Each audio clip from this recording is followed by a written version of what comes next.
On élève le débat ce soir sur iTélé spécial primaire de la droite avec Frédéric Dabi. Bonsoir Frédéric, directeur général adjoint de l'IFOP Fiducial, avec Mickaël Darmon. Bonsoir Mickaël. Bonsoir. Chef du service politique de iTélé.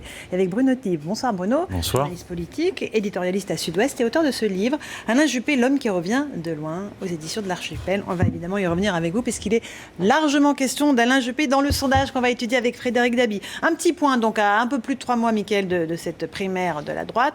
Et du centre, enfin surtout de la droite. Hein. Oui, surtout. 13 candidats déclarés, une échéance là, vendredi, 9 septembre. Il y a un certain nombre qui vont tomber. Dépôt de parrainage. L'écrémage va se faire dès vendredi, puisqu'on verra effectivement qui arrive à déposer donc au siège de la primaire de la droite ces parrainages. Vraisemblablement, ils seront 5, 6. Très certainement, on s'attend à ce que le feuilleton NKM se termine avec un happy end, c'est-à-dire qu'elle puisse apporter son carton avec donc les parrainages, vu l'opération et le forcing qui a été fait donc ces derniers jours. Mais il faut dire aussi qu'à partir du 9, une nouvelle période commence, c'est-à-dire jusqu'au 21 septembre. Jusqu'au 21 septembre, la validation des parrainages par la haute autorité. Par la haute autorité, c'est-à-dire vérifier s'il n'y a pas de doublons, si tous les adhérents qui ont parrainé sont à jour de cotisation, si on n'a pas parrainé plusieurs personnes, si ce n'est pas des faux. Bref. Donc on n'est pas à l'abri de rebondissement. Voilà, c'est la raison pour laquelle, comme d'habitude, comme pour les 500 signatures de l'élection présidentielle, les candidats ont plutôt intérêt à venir avec ce qu'ils appellent du gras, c'est-à-dire de la réserve, au cas où effectivement ça tombe, de manière à ne pas atteindre le quota et la ligne rouge, au risque de se déclarer possible le 9 et éliminer le 21. Bruno Thive, plutôt confiant chez Nathalie Kosciusko-Morizet, vous avez eu des échos ? Oui, apparemment, cet après-midi, j'ai écrit demain dans Sud-Ouest, ils ne veulent pas le dire, évidemment, on ne vend pas la peau de l'ours avant de l'avoir tué, mais ils espèrent quand même parvenir à leur signature. Et on explique qu'Alain Juppé les a beaucoup aidés, enfin les déclarations en tout cas d'Alain Juppé, qu'il a fait à plusieurs reprises, les ont beaucoup aidés. Alors, et en cette semaine de dépôt des parrainages, l'affaire Big Malion s'est à nouveau invitée dans le débat politique. On va écouter Nicolas Sarkozy. Il vient de s'exprimer à un instant à Poissy, dans les Yvelines, en faisant allusion à l'affaire Big Malion. Aucune polémique, aucune manœuvre, aucune manipulation, aussi honteuse soit-elle, ne me détournera d'un centimètre de ma volonté absolue de construire avec vous une alternance forte, une alternance franche, une alternance perceptible par tous les Français. Voilà donc pour cette première réaction de Nicolas Sarkozy. Frédéric Dabi, alors, que nous dit votre sondage ? Combien de Français envisagent de se déplacer pour cette primaire de la droite ? Déjà, 8% des Français se disent tout à fait certains. On essaye de durcir le plus les conditions d'entrée en rappelant les 2 euros, en rappelant le fait qu'il faudra signer une charte d'adhésion aux valeurs de la droite et du centre. 8%, ça fait par extrapolation sur le corps électoral des élections régionales. 3,5 millions d'électeurs, c'est beaucoup. C'est plus que la primaire socialiste où ils étaient 2,7 millions au premier tour, 3,2 millions au deuxième tour. Surtout, Laurence, ce corps électoral évolue par rapport à ce qu'on a vu avant l'été. Moins de sympathisants de gauche, moins de sympathisants du Front National, et puis tout simplement de plus en plus de sympathisants de droite et du centre. Plus de 50% se disent sympathisants des Républicains. Ce sont ces sympathisants des Républicains qui seront le cœur de la centrale et le cœur électoral de cette primaire. Ça serait un succès, 3,5 millions. Hein. Ah oui, c'est énorme, parce que on se rapproche quand même de la participation électorale de la primaire socialiste, d'une part. Deuxièmement, ce que l'on comprend, c'est qu'effectivement, ça y est, la mécanique de la primaire est lancée. L'information, même si certains considèrent qu'elle n'est pas assez encore diffusée, l'information arrive donc chez les électeurs de la primaire qui comprennent de plus en plus que ça n'est pas la peine d'être des encartés du parti pour pouvoir participer donc à cette primaire. Et là, les enjeux pour les candidats arrivent, puisque longtemps, du côté de Nicolas Sarkozy, on a voulu croire et dire que l'assiette électorale serait assez réduite parce que ça n'était pas donc avantageux pour Alain Juppé. Et maintenant, on a l'impression d'arriver vraiment au contraire. Alors, que donne le résultat pour le premier tour ? Le rapport de force, c'est un vrai resserrement, Laurence, par rapport à ce qu'on a vu avant l'été. Pour la première fois, l'écart entre Alain Juppé et Nicolas Sarkozy est très faible. 2 points seulement, 35 contre 33% pour Nicolas Sarkozy. Il y avait 7 points d'avance avant l'été, c'était même monté à 10 points d'avance. Ce qui est intéressant de voir, c'est que Alain Juppé n'a pas baissé, il reste stable. C'est plutôt une dynamique Nicolas Sarkozy. Il a réussi son entrée en campagne, plus forte visibilité. Il a, si je puis dire, tapé sur les thèmes identitaires, insécurité, immigration. Et clairement, on est sur un mano à mano, une primaire qui est dominée par Alain Juppé et Nicolas Sarkozy, Bruno Le Maire et François Fillon qui sont à égalité. Ça, c'est une surprise aussi. Peut-être une incertitude sur la troisième place. Apparaissent très très loin. On va, mais il y a encore 73 jours avant le premier tour, vers un duel Juppé-Sarkozy. D'accord, et avec Nathalie Kosciusko-Morizet, Jean-François Copé et Nadine Morano qui sont les autres candidats, aucun candidat ne dépasse effectivement. 5%. Voilà, sachant que 4, 2 et 2 Attention, s'il y a des candidats arriver à faire des choses. Voilà, s'il y a des candidats éliminés, il y en parle. aura. Il y a peut-être 6 à 8 points qui vont peut-être, je dirais, bénéficier à tel ou tel candidat. Et dans les sympathisants républicains, il y a toujours le même clivage ? Oui, c'est, je dirais, le fait majeur de cette enquête. On avait vu avant l'été, pour la première fois, Nicolas Sarkozy reprendre l'avantage chez ses sympathisants républicains. Là, c'est plus un avantage, c'est une domination nette. Alain Juppé l'écrase chez les sympathisants du centre, du MoDem et de l'UDI, le devance à gauche. Au Front National, c'est assez serré, mais avantage Sarkozy. Au sein de cet électorat républicain qui va être l'électorat majeur de cette primaire, désormais, un Nicolas Sarkozy qui tient ce discours si musclé, qui a droitisé, qui est entré en campagne, devance très nettement Alain Juppé. Ça, Laurence, c'est un signe inquiétant, si je puis dire, pour le camp Juppé. Bruno Dive, vous qui connaissez bien le camp Juppé, vous sentez de la fébrilité ou pas du tout ? Je n'ai pas trop senti, non. Peut-être que ça manque un petit peu de fébrilité. Il devrait peut-être s'agiter un peu plus. Mais la véritable entrée en campagne d'Alain Juppé, au fond, elle est pour bientôt. Ça fait 2 ans qu'il est candidat et qu'il fait campagne il fait campagne quand même discrètement sur le terrain avec des interventions médiatiques. Là, justement, il sort un livre sur Internet, sans doute pour pas faire concurrence au mien. Il le sort ce week-end apparemment.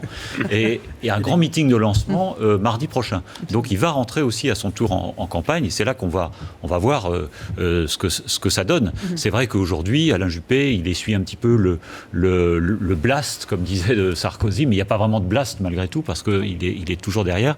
Puis il a une force, à mon avis, pour le deuxième tour, c'est qu'il aura les voix des autres, la plupart des voix des autres candidats. Justement, pour le deuxième tour, oui. le second tour. Le resserrement du premier tour se confirme au second tour. Avantage net en faveur d'Alain Juppé. Le tout sauf Sarkozy fonctionne. Un électeur, Le Maire ou Fillon sur 2 choisit Alain Juppé. Mais regardez, Laurence, par rapport à l'enquête faite pour iTélé avant l'été, on passe de 60% à 54%, ça s'est resserré. Bien sûr, grande prudence sur ces seconds tours. On ne connaît pas les résultats du premier tour, on ne connaît pas la dynamique qui pourrait bénéficier, par exemple, à Nicolas Sarkozy si il est en tête, ou une éventuelle surprise. Très bien. Michael Darmon ? Alors, c'est vrai que le paradoxe qu'on va assister, et celui-là excellent évidemment, sondage nous donne des indications. Mais tout au long de cette campagne, on va assister au paradoxe des sondages. D'abord, eu égard à l'aspect inédit du scrutin, un sondage est compliqué à appréhender, puisqu'il n'y a pas, évidemment, je parle sous le contrôle de Frédéric, il n'y a pas de référent pour pouvoir vraiment dire ce qu'il en est par rapport au corps électoral, qui est quand même assez inédit devant nous. Mais en même temps, la loi politique de la primaire va peut-être s'appliquer. C'est-à-dire que, est-ce que le sondage nourrit le suffrage ? Parce que les électeurs vont être dans une démarche voter pragmatique, utile.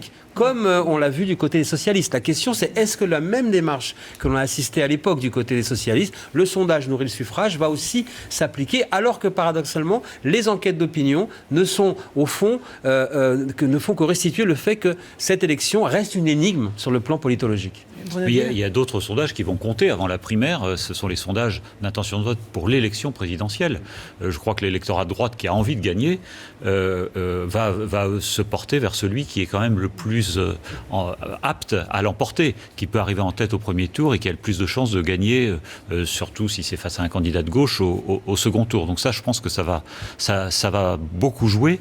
Mais comme le dit Michael, c'est une élection assez inédite, la primaire, parce que je crois que c'est Nathalie Kosciusko-Morizet qui a cette formule, c'est que le candidat crée l'électorat, c'est-à-dire qu'un nouveau candidat qui s'insère parmi les autres candidats n'enlève pas forcément de voix aux autres, mais apporte plus de voix, un plus grand nombre d'électeurs. Bon, c'est ce qu'on Frédéric Tout à fait. Et d'ailleurs, un petit point de méthodologie. Pour pouvoir avoir un nombre suffisant d'électeurs tout à fait certains d'aller voter, on en a 620. Nous avons interrogé 660 personnes au lendemain de la déclaration de candidature de Nicolas Sarkozy. On n'est pas dans une enquête classique d'intention de vote où tout le monde est concerné. On est sur une part réduite du corps électoral. Allez, on s'intéresse de mots à ce qui se passe à gauche. François Hollande doit prononcer un discours important le 8 septembre devant la Fondation Jaurès. Les socialistes le pressent de donner des signaux de candidature. On va écouter Manuel Valls qui demande au président de ne pas accélérer et Bruno Le Roux. Aujourd'hui, l'essentiel, c'est pas seulement de rassembler une famille politique, c'est de rassembler les Français. Il a donné rendez-vous aux Français au mois de décembre, mais je crois qu'il faut qu'il indique le cap dès jeudi. Je souhaite que le président de la République, fasse un signal de volonté, soit tranchant sur les enjeux qui se posent à la France, dise l'équilibre qui est nécessaire pour ce pays, qu'il a réussi à trouver entre les questions économiques, les questions sociales, entre la question de la lutte contre le terrorisme et la question de la liberté de nos institutions, face à un camp qui est totalement déséquilibré aujourd'hui à droite, dans la surenchère permanente. Oui, je souhaite que le président de la République dise clairement les enjeux et comment il entend les poursuivre.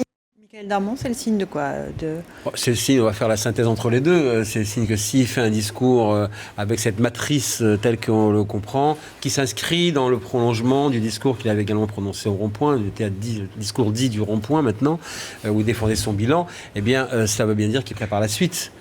Sinon, il n'y aurait pas de volonté de scénographier à ce point et d'avoir donné également instruction à toute la majorité de dire attention, le discours du 8, qui on appelle maintenant le message de Wagram déjà, c'est pas une nouvelle messagerie, c'est la salle bien connue, qui effectivement devient le moment clé du président en cette rentrée pour dire voilà quelle est ma volonté. Donc on a bien compris qu'il se prépare à annoncer qu'il veut être candidat à un second mandat. Frédéric, les sondages sont toujours aussi mauvais pour le président ? Oui, mais je dirais que les Français ont pleinement intériorisé ça. Ils connaissent la logique de la Ve République où tous les présidents ont cherché à solliciter un deuxième mandat. Dans une enquête IFOP publiée dimanche dans le JDD, seulement 16% des Français, même 15, souhaitent qu'il soit candidat à l'élection présidentielle. Il est minoritaire, y compris à gauche. En revanche, 3/4 d'entre eux, et ils sont encore plus nombreux qu'avant l'été, ont pronostiqué qu'il sera candidat parce que c'est la logique de la Ve République malgré cette faiblesse historique pour un président en exercice. Bruno Dive. Oui, moi je crois qu'il y a un danger quand même à survendre à l'avance ce discours qui va, sur le fond, va certainement être très important, mais pour le message politique qui risque peut-être de laisser, à commencer par nous autres les observateurs, beaucoup de monde sur sa fin, parce qu'il est évident qu'il peut envoyer un ou deux signaux, se poser, comme il le fait déjà depuis quelques semaines, en défenseur de l'état de droit face aux attaques de la droite, mais il ne peut pas, de toute évidence, rentrer tout de suite en campagne. Il a dit qu'il annoncerait sa décision en décembre. Ça sera en décembre. Vous parliez de fébrilité du camp Juppé, c'est plutôt dans le camp Hollande qu'on sent quand même aujourd'hui beaucoup de fébrilité. Il est vrai que ce discours n'est pas fait pour nous. Il est fait pour envoyer un message subliminal à toute la classe politique. Attention, je me prépare, malgré tout ce qu'on lit, tout ce qu'on dit, tout ce que certains espèrent, je me prépare, je suis là. Et il envoie les signaux vraiment, là pour le coup, au sein de la corporation politique, de la majorité, et même au-delà. Il est assez possible que nous soyons déçus parce qu'au fond, la seule chose qu'on va attendre, c'est le jour où il va dire « je suis candidat ». Merci à tous les trois d'être venus ce soir dans On relève le débat spécial Primaire de la droite. Je rappelle le titre de votre livre, Bruno Dive, Alain Juppé, l'homme qui revient de loin. Dans un instant, la météo et puis le 20h foot de Pascal Praud. Évidemment, à quelques